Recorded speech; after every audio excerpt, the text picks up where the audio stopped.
नमस्कार विद्यार्थी मित्रांनो, सरकारी नोकरी मराठी या आपल्या यूट्यूब चॅनलमध्ये तुमचं सर्वांचं स्वागत आहे. मित्रांनो, सामान्य प्रशासन विभाग जो महाराष्ट्र शासनाच्या अंडर येतो तो याने एक GR जारी केलेला आहे आणि या GRमध्ये गट ब, गट क आणि गट ड जे काही पदं आहेत जी सरळ सेवेमार्फत भरली जातात त्या संदर्भात एक महत्त्वाची अपडेट दिलेली आहे. जी अपडेट आपण या व्हिडिओच्या माध्यमातून संपूर्णपणे पाहणार आहोत पूर्ण डिटेलमध्ये, ज्यामध्ये याचे फायदे काय आणि तोटे काय आणि फायदे होणार तर कुणाला होणार आणि तोटा होणार तर कुणाला होणार ते पण आपण या व्हिडिओच्या माध्यमातून जाणून घेणार आहे.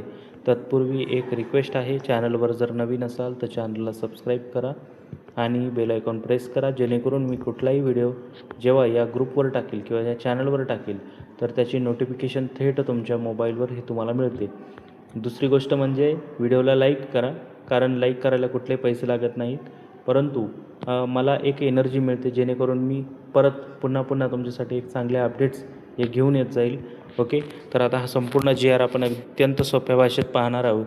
आता याच्यामध्ये फायदा कोणाला होणार आहे ते आपण पाहू, नंतर तोटा कोणाला होणार आहे या GRचा ते आपण बघू.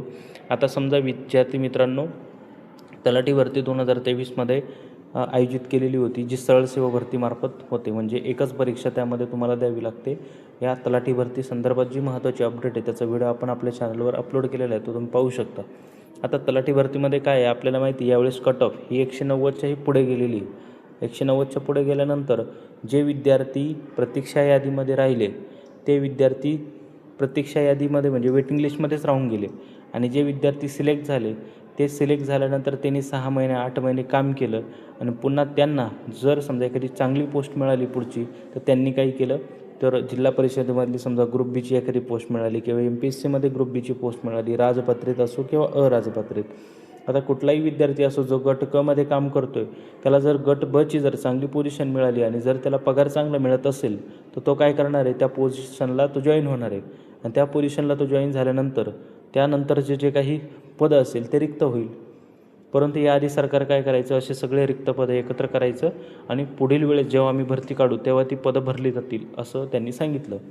आता मागील वेळेस पण काय झालं मित्रांनो, 2023मध्ये जी तलाठी भरती निघालेली होती यामध्ये जवळजवळ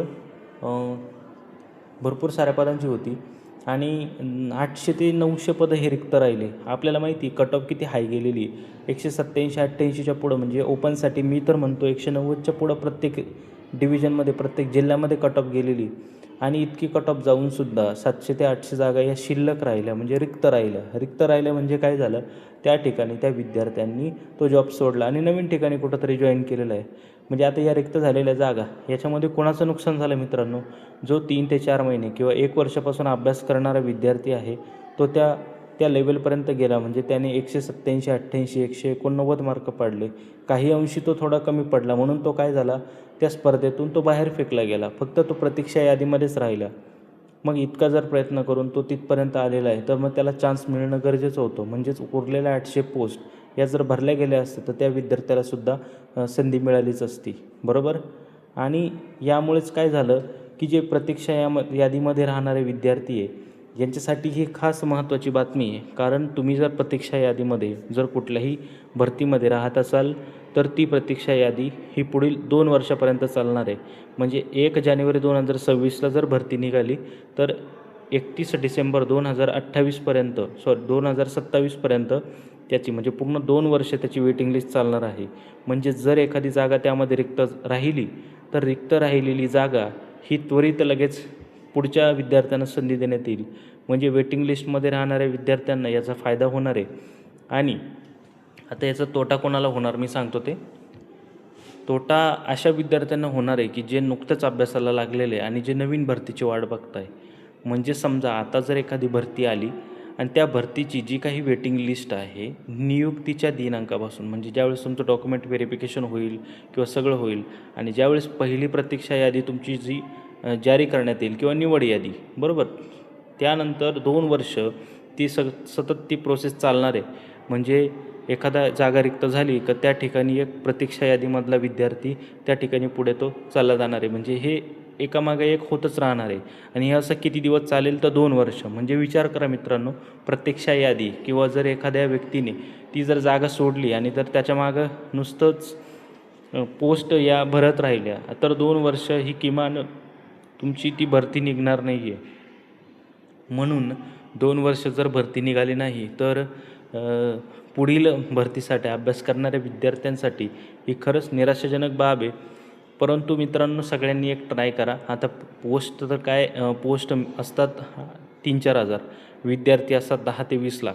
मग एवढ्या सर्व विद्यार्थ्यांमधून ती म्हणजे नेमकी कुणाला जॉब द्यायचं किंवा कुणाला नोकरी द्यायची, हा तर मोठा किचकट प्रश्न आहे. म्हणून प्रत्येकाने इंडिव्हिज्युअली ट्राय करा की आपल्याला जास्तीत जास्त मॅक्झिमम मार्क हे मिळाले पाहिजे. ॲटलिस्ट आपण जे काही वेटिंग लिस्ट आहे त्या वेटिंग लिस्टमध्ये जरी आलो तरी आपला त्याच्यामध्ये फायदा होईल. म्हणजे आता तुम्ही एक गोष्ट जाणून घ्या मित्रांनो, कुठली सरळ सेवा भरती असेल तर त्यामध्ये तुम्हाला 180च्या पुढंच मार्क, 200 पैकी 180च्या पुढंच मार्क ते मिळवावं लागणार आहे. अशा पद्धतीने ही अपडेट होती. ही संपूर्ण GR मी तुम्हाला याच्यामध्ये दाखवणार आहे. आता यामध्ये काय आहे की 1 वर्ष सुरुवातीला म्हणजे आधी ज्या भरत्या निघालेल्या आहे त्यामध्ये 1 वर्षापर्यंतच ही जी काही प्रतीक्षा यादी आहे त्याची लिमिट होतं. आता ते 2 वर्ष केले गेलेलं आहे. आता हे कशासाठी केलेलं आहे तर समजा एखादी प्रशासकीय कारण असेल, म्हणजेच काही त्यांचा टेक्निकल इश्यू असेल, काही प्रशासकीय कारण असेल, न्यायालयीन प्रक्रिया असेल, निवडणूक असेल, आचारसंहिता असेल, कोविडजनक परिस्थिती असेल, त्यानंतर इतर जे कॅटेगरी म्हणजे समजा आपण म्हणतो दिव्यांग, त्यानंतर वैद्यकीय तपासणी प्रक्रिया, या संदर्भात ज्या काही अडचणी असतील त्याच्यामुळे लागणारा जो वेळ आहे तो सुद्धा याच्यामध्ये ग्राह्य धरण्यात आलेला आहे. ओके, त्यामुळे काय होतं आहे की जे काही पात्र उमेदवार असतात प्रतीक्षा यादीमध्ये, प्रतीक्षा यादीमध्ये उमेदवार असतात म्हणजे ते काही येडेगबाळे नसतात, बरोबर, ते तर हुशारच असतात. म्हणून तर ते प्रतीक्षा यादीमध्ये असलेलं. मग याच सगळ्या गोष्टींमुळे इतके हुशार विद्यार्थ्यांना पुन्हा तो पेपर द्यावा लागतो, पुन्हा त्यांना पास व्हावं लागतं. आणि पुढील वेळेस नेमकी परिस्थिती काय असेल कोणाला माहिती. कदाचित आत्ता तो अभ्यास करतो आहे, पुढील भरतीला तो काहीतरी कुठेतरी जॉब करत असेल. म्हणजे खूप कारणं असतात मित्रांनो. तुमची परिस्थिती, कोणताही विद्यार्थी असो, मी एकेकाळी विद्यार्थीच होतो, प्रत्येक वेळेस विद्यार्थ्याची जी परिस्थिती ती सेम नसते, खूप अडचणी असतात. कधी असे विद्यार्थी असतात की ज्यांना काम करून अभ्यास करावा लागतो. तर अशा सर्व विद्यार्थ्यांसाठी हे एक फार महत्त्वाची बातमी आहे. तर हा व्हिडिओ जास्तीत जास्त शेअर करा. तुमच्या घरामध्ये जर कोणी असे मेंबर्स असतील की ज्यांना स्पर्धा परीक्षा करायची तर त्यांना एकच सांगा, सर्वात आधी हा त्यांना व्हिडिओ पाठवायची, त्यांना माहितीसुद्धा कळू द्या. दुसरी गोष्ट म्हणजे त्यांना एकच गोष्ट सांगा की तुम्ही अभ्यास इतका करा की तुमचा 190च्या आसपास स्कोअर गेला पाहिजे.